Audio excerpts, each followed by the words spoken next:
বন্ধু বন্ধু 5,000 টাকা আলাদা দিতে পারবি? 5,000 টাকাতে তুই কি করবি? ইমার্জেন্সি দরকার। 5,000 টাকা কত টাকা?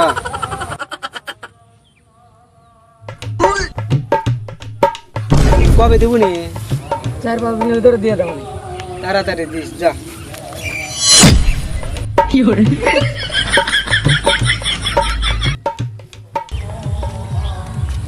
এই সুলতান তারা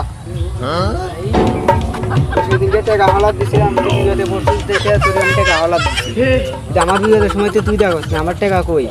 এ ভাই বর্তমান নায়িকা কয়েকদিন পরে দিই। কয়েকদিন পরে পরে তুমি এক সপ্তাহের কথা কয় নিছো, আজ থেকে 2 মাস হয়ে গেল, তুমি টাকা ফেরত দাও না। তাড়াতাড়ি দিও যাও। অবস্থা খুবই খারাপ। টাকা ফার্স্ট করে দিও ভাই।